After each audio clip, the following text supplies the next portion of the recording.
कहते हैं कि इंडिया सरप्राइजेस से भरी है, पर कभी कभी सबसे ज़्यादा सरप्राइजिंग वो जगहें नहीं होती जिनके बारे में हम सबसे ज़्यादा सुनते हैं, बल्कि वो होती हैं जिनके बारे में हम सबसे कम सुनते हैं। नागालैंड, इंडिया के नॉर्थ ईस्ट में बसी ऐसी स्टेट जिसके बारे में आज भी खुद ज़्यादातर इंडियंस ही नहीं जानते। नागालैंड के इन पहाड़ों में ही नॉर्थ ईस्ट इंडिया की सबसे खूबसूरत वैली बसती है, और यहाँ के इन खूबसूरत विलेजेस में एक दूसरे पर इतना भरोसा है कि यहाँ दुकान भी बिना किसी इंसान के चलती है। यहाँ पर जो दुकानें हैं उन पर कोई आदमी नहीं है। बल्कि इंडिया जहाँ दुनिया के सबसे ज़्यादा वेजिटेरियंस रहते हैं, वहाँ नागालैंड में बहुत ही यूनिक फूड हैबिट्स देखने को मिलती है। अलग अलग तरह के कीड़े, यहाँ सब कुछ खाने को मिलता है।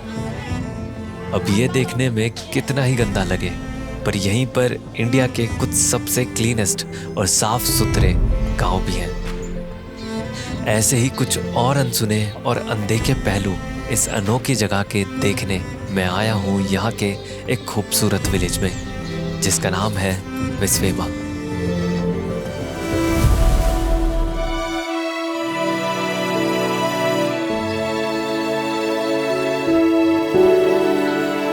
पाँच 5300 फीट की हाइट पर खूबसूरत हरे भरे पहाड़ों से घिरा विस्वेमा विलेज नागालैंड का दूसरा सबसे बड़ा विलेज है, यहाँ की कैपिटल कोहिमा के बाद। ये इतना बड़ा विलेज है कि इसके अंदर ही 4 अलग कॉलोनीज हैं, जिनमें कुछ नए और कुछ पुराने टिन से बने घर बसे हैं, जहाँ इन घरों पर अक्सर बादल आसमान से उतरकर चलते दिखते हैं। क्योंकि ये विलेज एक खूबसूरत वैली के ठीक बीचों बीच बसा है, तो इस विलेज में घूमना ही नेचर की एक जादू की झप्पी जैसा फील होता है।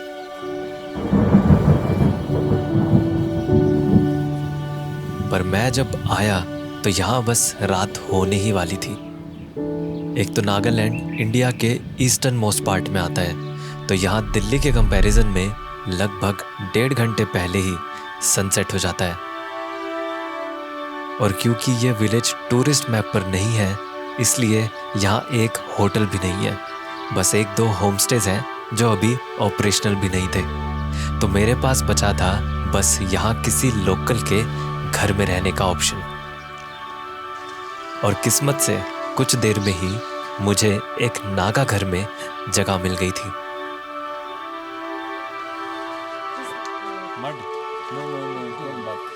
एक बहुत ही सिंपल और हम्बल सा घर, और ये होने वाला था मेरा आज का बेडरूम।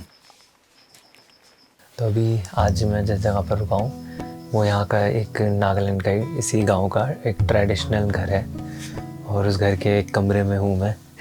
तो ये कोई होम स्टे नहीं है, यहाँ के लोकल लोगों ने मुझे अपना एक घर का रूम प्रोवाइड कर दिया है। और ये पूरा आप देख सकते हो पूरा टिन से बना हुआ है, और ये लकड़ी के फट्टे वगैरह लगे हुए हैं, ट्रेडिशनल तरीके की छत है पूरी। और यहाँ पे प्लाईबोर्ड की दीवार है, तो एक बार मुझे यहाँ पे भी रुकने का एक्सपीरियंस हो जाएगा, इसलिए मैंने सोचा कि यहाँ पर भी एक रात रुक के देखते हैं। खैर घर कितना ही सिंपल हो, पर जब यहाँ खाने की बात आती है तो वो यहाँ एकदम राजाओं की तरह खूब सारा खाने को मिलता है। तो ये नागा का लोकल खाना खा रहा हूँ मैं, तो ये लोकल इनके यहाँ पे प्लेट्स ऐसी होती हैं, और ये लोकल प्लेट्स में इन्होंने पूरा खाना सर्व किया है, जिसमें यहीं का राइस है। ये वाला जो राइस खा रहा हूँ ये यहीं का लोकल राइस है जो यहाँ पे उगता है, और कुछ दाल है, यहाँ पे सब्जियाँ हैं, बहुत सारा खाना दे दिया इन्होंने मुझे। So you don't eat veg usually right? अब क्योंकि मैं वेजिटेरियन हूँ तो इन्होंने सिर्फ मुझे वेज खाना दिया, पर नॉन वेज में क्या है? तो ये वाला जो बाउल आप देख रहे हो इसके अंदर ये जो है ये है स्नेल्स, और दीदी स्नेल्स खा रही है मज़े से। उनको बहुत अच्छा लग रहा है खाना। ओह माय गॉड, मैं पहली बार देख रहा हूँ ऐसे स्नेल्स की सब्ज़ी। स्नेल्स यानी कि जोक, जो बारिश के मौसम में हो जाते हैं ना, जैसे जो शेल वाले होते हैं जिनका ऊपर शेल होता है, तो वो है ये। ओके ओके ठीक है, मैं ट्राई कर रहा हूँ। You eat this part only ना? This Yes. You suck this part. This part you can eat first. Why don't you eat shells? It's very hard. Okay, it's very hard. Shells are hard. Okay. Bye. I can't. I'm sorry. तो इस रात भी मैं vegetarian ही रहा। खैर मैंने veg खाना पेट भर के खाया क्योंकि मुझे कल सुबह जल्दी उठकर जाना था एक ट्रैक पर। विस्वेमा से ही एक बहुत ही खूबसूरत वैली का ट्रैक शुरू होता है जिसका नाम है ज़ूको वैली, जो कि लगभग एक तरफ से ही 10 किलोमीटर का ट्रैक है, वो भी फॉरेस्ट से गुजरते हुए। और क्योंकि मैं सोलो था तो मैं ये ट्रैक एक गाइड भैया के साथ कर रहा था। तो ज़ूको वैली का ट्रैक स्टार्ट कर दिया मैंने, और यहाँ से अभी 2-3 घंटे का ट्रैक है पूरा ऊपर टॉप तक जाने का। और कुछ ऐसे ही जंगलों से जाते हैं, रास्ता पूरा डेंस, काफ़ी डेंस है फॉरेस्ट। तो एक चेतावनी मुझे मिली है भैया ने कहा है कि यहाँ पर रास्ते में सांप मिल सकते हैं। और सांप तो वैसे मुझे वहाँ रोड पे भी मिले, नागालैंड में काफ़ी ज़्यादा रोड पे चल रहे होते हैं तो सांप दिख जाते हैं काफ़ी सारे। तो यहाँ पे सांप से बचना है, तो चलो आ जाओ चलते हैं।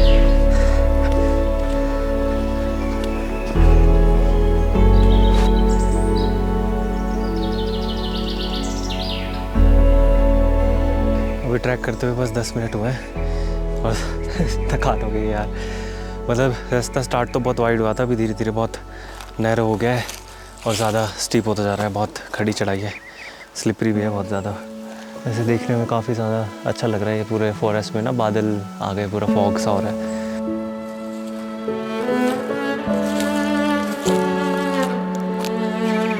कहीं कहीं तो रास्ते में रस्सी का सहारा लेकर भी चढ़ना पड़ रहा था। और अभी यहाँ पर मैं एक पॉइंट पे पहुँचा हूँ जहाँ पे ट्रेल था वो कंप्लीट कर लिया है, जो स्टीप रास्ता था वो कंप्लीट हो चुका है। अब यहाँ से एक सीधा सीधा थोड़ा ट्रेल स्टार्ट हो जाएगा। और बाकी मौसम को देख के तो आपको समझ में आ रहा होगा कि मौसम थोड़ा सा साथ नहीं दे रहा है, बट हाँ हल्की हल्की सी वो बारिश होती है ना, वो स्प्रे वाली बारिश हो रही है, तो वो बड़ा अच्छी लग रही है स्प्रे वाली बारिश। तो चलो शुरू करते हैं फिर। अभी आगे का और रास्ता दिखाता हूँ मैं आपको कैसा लगेगा। जब रास्ता सीधा हुआ तो खूबसूरत भी हो गया था।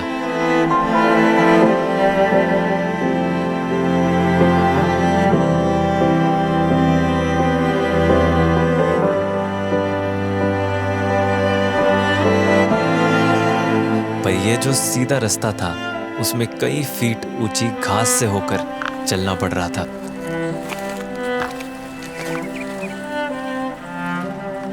और ऐसा ही घास से गुजरता रास्ता चला कई किलोमीटर तक, पर बढ़ती ऊंचाई के साथ साथ नज़ारों की खूबसूरती भी बढ़ती जा रही थी।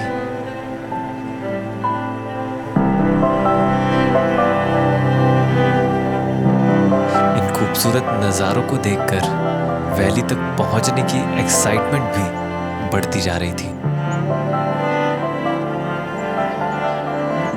तो हमने जहाँ से स्टार्ट किया था वहाँ से 3 घंटे लगाकर यहाँ बेस कैंप पर तो आ गए हैं। ये बेस कैंप से अभी 1 घंटा और आगे जाना है। और बहुत ही सुंदर जगह है ये भी, बेस कैंप से बहुत सुंदर भी दिख रहा है। यहाँ पे चाहे तो एक रात रुक सकते हैं, कितना टाइम भी आप स्पेंड करना चाहें यहाँ पे स्पेंड कर सकते हैं वैसे। बट मैं अभी आगे जाऊँगा अपना लंच करके। तो जिस होम स्टे में मैं रुका था कल रात को, होम स्टे नहीं, जिस घर में मैं रुका था रात में, तो उन्होंने मुझे एक लंच पैक करके दिया था, तो वही लंच अभी मैं खाऊँगा यहाँ पे। तो अभी लंच में है आलू की सब्ज़ी और ये पूड़ियाँ। थैंक यू दीदी आपने इतना अच्छा खाना मुझे यहाँ पे पैक करके दिया यार। तो इस खूबसूरत नज़ारे में लंच करने से बेहतर क्या हो सकता है यार।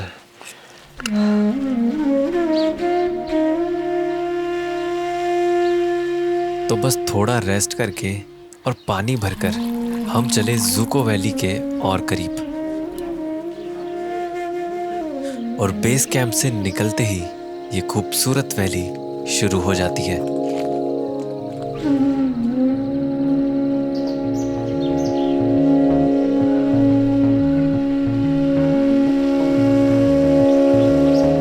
जहां बाहें खोले एक अलग ही दुनिया आपका इंतजार करती है।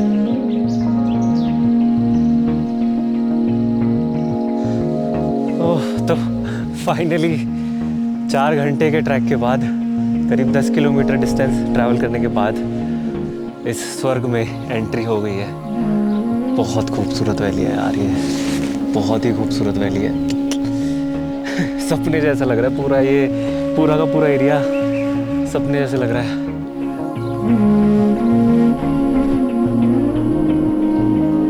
8,000 फीट पर बसी है ये खूबसूरत ज़ूको वैली, जिसका कुछ हिस्सा नागालैंड और कुछ हिस्सा मणिपुर में आता है। नेचर की एक खूबसूरत कारीगरी से बने इन अनोखी शेप के पहाड़ों के बीच में से बहती है एक ठंडे पानी की धारा, और इसकी वजह से ही ज़ूको वैली को उसका ये अनोखा नाम मिला है। क्योंकि यहाँ की लोकल लैंग्वेज में ज़ूको का मतलब होता है कोल्ड स्ट्रीम, और यही बहता पानी यहाँ के आसपास के गांव का एक बहुत ही ज़रूरी पानी का सोर्स है। क्योंकि पूरा एकदम ट्रीलेस लैंडस्केप है, यहाँ पर एक भी पेड़ नहीं है, बहुत दूर दूर कहीं कहीं पेड़ है। तो इसलिए ट्रीलेस होने की वजह से जो अंदर पहाड़ की पूरी शेप है ना, जितने छोटे मोटे कर्व्स होते हैं, जितनी डेप्थ होती है पहाड़ में, वो सारी दिख रही है। कॉटन बॉल्स की तरह दिख रहे हैं पहाड़, इतने सुंदर, बहुत ही अनयूजुअल, बहुत ही सुंदर लैंडस्केप है। यहाँ पर एक क्रॉस भी लगाया हुआ है। जैसे हमने देखा ज़्यादातर जगह पर कहीं कहीं बुद्धिस्ट प्रेयर फ्लैग्स लगे रहते हैं, तो क्योंकि वो बुद्धिस्ट जगह है इनके, इसलिए वहाँ पर टॉप पे प्रेयर फ्लैग्स होते हैं, और यहाँ पे ये क्रिश्चियन जगह है तो इसलिए यहाँ पर ये क्रॉस लगा हुआ है।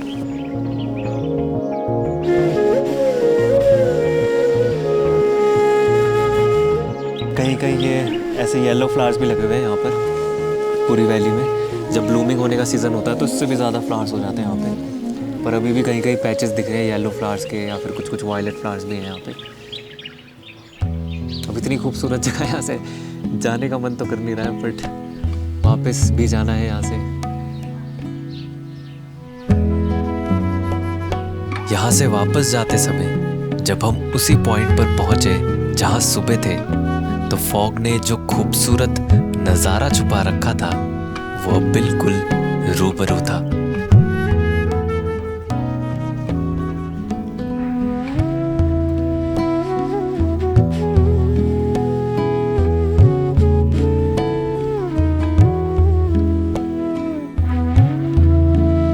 इतने सारे लेयर्स दिख रहे हैं पहाड़ों के, इतनी दूर दूर तक, और ऐसा लग रहा है नागालैंड के सारे पहाड़ दिख रहे हैं। बहुत ही ज़्यादा डेप्थ है मतलब इस व्यू में, और सबसे अच्छी बात है कि हम ऊपर हैं और बादल नीचे हैं।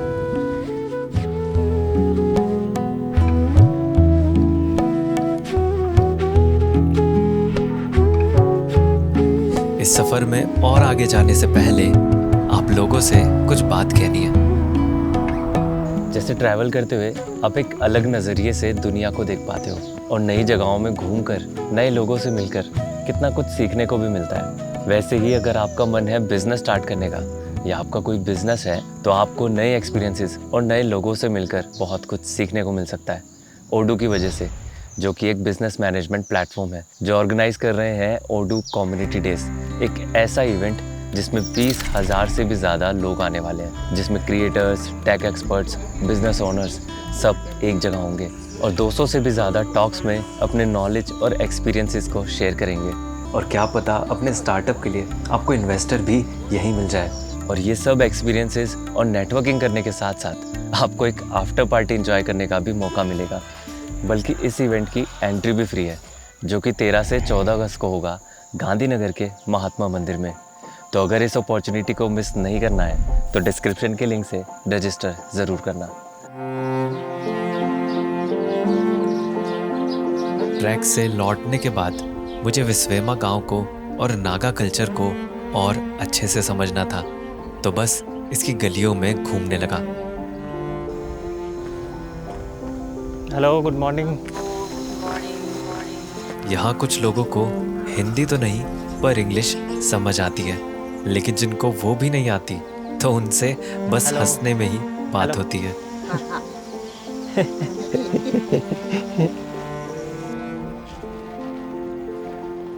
तो नागालैंड के विलेजेस में मुझे कुछ इस तरह के ओल्ड ट्रेडिशनल हाउसेस दिख रहे हैं, बट ये जो मुझे अलग से चीज़ दिख रही है वो ये इनके घरों के ऊपर कुछ एक सिंबल सा बना रहता है, अब वो उसका मतलब मुझे समझ नहीं आ रहा क्या है, वो मुझे किसी से पूछना पड़ेगा। और घर के ठीक पीछे बड़ा ही सुंदर सा हिल का व्यू भी दिख रहा है, देखते हैं अंदर जाके। Hello, can I come inside? Thank you. So this is your drawing room, right? This is your drawing room. This is your kitchen. Okay, nice, nice.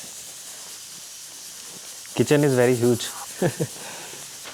Okay, can you tell me this? Your house has a symbol, na, like this outside. What does that mean? Yeah. It signifies the richness back then there. Richness.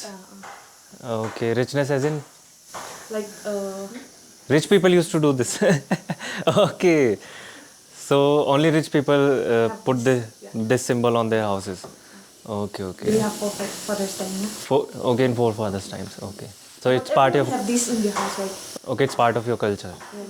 Okay, okay. Nice, nice. और यहाँ kitchen में कुछ meet के टुकड़े भी ऐसे लटका देते हैं मीट को सुखाने के लिए, और कुछ टुकड़े डेकोरेशन के लिए भी लगाए जाते हैं। Tea? No, thank you. That's fine. Thank you for asking. फिर यहाँ से Bye. विदा लेकर Bye. मैं चला और आगे।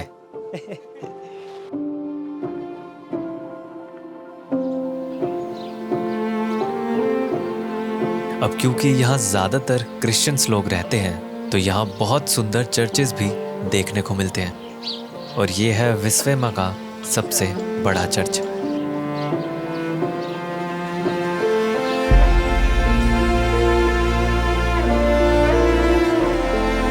इस चर्च के साथ में ही एक कॉन्वेंट स्कूल भी है। हेलो। बाय। यहाँ की खूबसूरती सिर्फ पहाड़ों तक सीमित नहीं है, बल्कि ये पैडी फील्ड्स भी इन नज़ारों को और खूबसूरत बनाते हैं। तो अभी मैं यहाँ पर विस्वेमा की पैडी फील्ड्स के अंदर हूँ, और बहुत ही ज़्यादा खूबसूरत पैडी फील्ड्स हैं। जितने भी लोग काम कर रहे हैं वो ज़्यादातर ओल्ड वुमेन्स हैं। इतने ज़्यादा एज होने के बाद भी वो काफ़ी ज़्यादा स्पीड से काम कर रहे हैं। मैंने उनको बोला भी कि आप बहुत ज़्यादा फास्ट काम कर रहे हैं। फास्ट।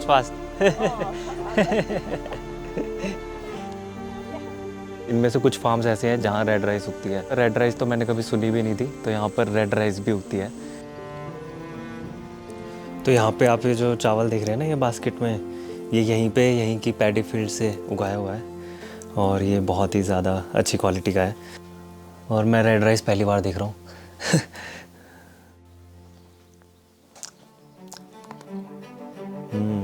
Organic rice. विस्वेमा के बाद अब समय था नागालैंड के दिल में जाने का, कोहिमा।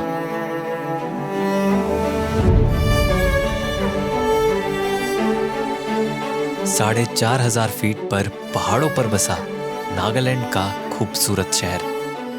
पर यहाँ आने की मेरी एक खास वजह थी, यहाँ की सो क्रेजी मार्केट, जो यहाँ की एक तरह की सुपर मार्केट है। यहाँ आने पर मुझे ये किसी भी शहर की एक सिंपल मार्केट जैसी ही लग रही थी, जब तक कि मैंने ये नहीं देखा। जी हाँ, जिंदा कीड़े। ये है सिल्क वॉर्म। कितने का?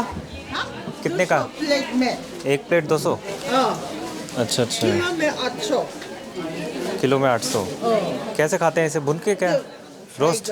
फ्राई करके? Fry okay. करके भी खाएगा। और सिर्फ यही नहीं, जिंदा मेंढक,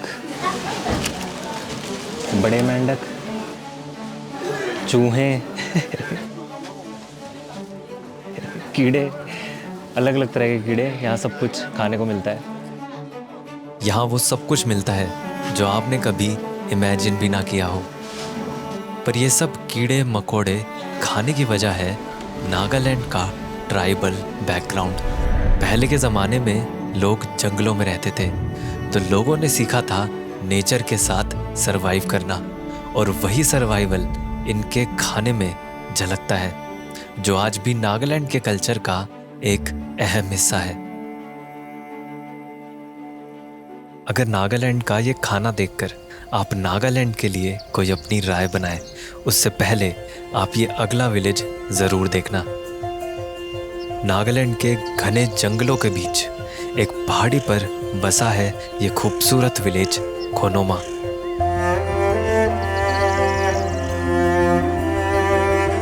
जो कि है इंडिया का फर्स्ट ग्रीन विलेज। ग्रीन इतना कि जहां तक देखो सिर्फ और सिर्फ ग्रीनरी दिखाई दे, और क्लीन इतना कि ढूंढने से भी आपको यहाँ कूड़ा नहीं दिखेगा।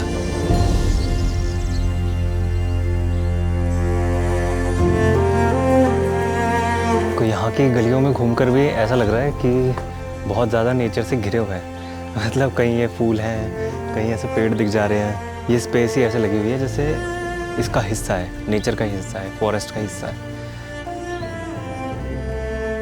तो ये इंडिया का फर्स्ट ग्रीन विलेज अपनी कुछ खासियत की वजह से है। जैसे नागालैंड के कल्चर का एक बहुत अहम हिस्सा जो कि है जंगलों में शिकार करना, वो यहाँ बैन है। बल्कि यहाँ फॉरेस्ट को काटना भी बैन है। और जो घरों में रोज़ाना लकड़ी की ज़रूरत होती है उसका भी कोटा फिक्स है। और इतना ही नहीं, यहाँ के इन खूबसूरत खेतों में भी सिर्फ ऑर्गेनिक फार्मिंग होती है, तभी यहाँ चारों ओर ये ताज़ा फल और सब्जी लगे दिखते हैं। पर जितना प्यार इनका नेचर के साथ है, एक दूसरे के साथ भी उतना ही है, क्योंकि ये अपनी कम्युनिटी के लिए भी बहुत कुछ करते हैं। जैसे कि ये कम्युनिटी लाइब्रेरी, मिनी लाइब्रेरी लिखा हुआ है ऐसे नाम, बट एक तरह से एक ओपन लाइब्रेरी है ये। तो इसमें से कोई भी बुक निकाल कर इसको अपने साथ ले जा सकता है, बुक को, और जब वो पढ़ लेंगे बुक को, वो वापस यहाँ पर इसको रीस्टॉक कर सकते हैं, यहाँ पर रख सकते हैं वापस। अगर आपके पास कोई एक्स्ट्रा बुक पड़ी है, कोई स्पेयर बुक पड़ी है, तो वो भी आप लोगों के साथ शेयर कर सकते हैं यहाँ पर इस लाइब्रेरी में। और इसका कोई चार्ज नहीं है, इसमें कोई लॉक नहीं है। एकदम पूरी ओपन लाइब्रेरी है, एकदम नॉलेज को शेयर कैसे कर सकते हैं, एकदम उसका बहुत बड़ा एग्जांपल है यार। इस तरह की चीज़ें एक विलेज में दिखना बहुत ही डिफरेंट कल्चर है यार, मैंने ऐसा कुछ नहीं देखा कभी। पर अगले विलेज में मुझे कुछ इससे भी खास मिला। खोनोमा से सिर्फ 10 किलोमीटर दूर है एक खूबसूरत वैली में बसा जुली के विलेज।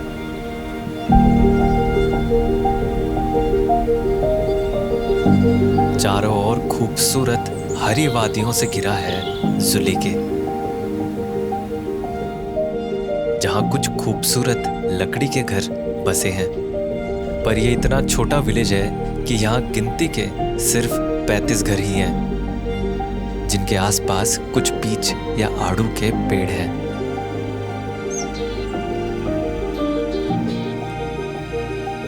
और आसपास ही ये खूबसूरत फूल भी लगे दिखते हैं। कितने खूबसूरत फूल है यार, ये तो मैंने ऐसे कुछ ऐसे फ्लावर्स तो नहीं देखे मैंने। ऐसा लग रहा है जैसे पहले से ही बुके तैयार करके रखा हुआ है फ्लावर्स का। बड़े खूबसूरत लग रहे हैं यार ये तो। ये विलेज नेचर के इतना करीब बसा है कि यहाँ मोबाइल के नेटवर्क भी पहुँच नहीं पाते। Hello hello. पर बिना इंटरनेट के भी ये विलेज बैकवर्ड नहीं है, बल्कि और आगे लगता है। जब यहाँ मैंने कुछ ऐसी दुकानें देखी, सेल्फ पेमेंट शॉप्स। नागालैंड के विलेजेस में ये चीज़ देख रहा हूँ कि यहाँ पर सेल्फ पेमेंट शॉप्स हैं, जहाँ पर कोई इंसान नहीं होता। बस आपको जो भी अपनी चीज़ चाहिए आप उसे उठाइए और उसका प्राइस देखिए, और उस चीज़ को उठा के उसका प्राइस देख के वहाँ पर रखे उस कैश बॉक्स में डाल सकते हैं पैसों को। और यहाँ पर इतना ज़्यादा ट्रस्ट, इतना ज़्यादा लॉयल्टी है विलेज में, किसी आदमी के खड़े होने की ज़रूरत नहीं है दुकान पे। और यहाँ पर ऐसी बहुत सारी शॉप्स हैं जहाँ पर फ्लावर पॉट्स मिल रहे हैं, या फिर खाने पीने का सामान मिल रहा है, या फिर सब्जियाँ मिल रही हैं। वो लोग पर भरोसा करते हैं कि लोग जब उठाएंगे सामान तो वो उसके अंदर कैश बॉक्स में उसका प्राइस, उसका सही प्राइस डालेंगे। तो थोड़ी सी शॉपिंग कर लेते हैं सेल्फ पेमेंट शॉप से एक। तो मैं ये जूस ले रहा हूँ, ये वैसे तो 15 रुपये का है, बट मेरे पास यार 20 रुपये ही हैं। तो यहाँ पर एक तो ड्रॉबैक पता चल गया मुझे कि यहाँ पर चेंज का प्रॉब्लम हो सकता है, बट कोई नहीं, टिप की तरह रख देते हैं 5 रुपये को। कोई और 5 रुपये की चीज़ होती तो उससे बैलेंस हो जाता, बट कोई नहीं, टिप करते हैं। चीयर्स।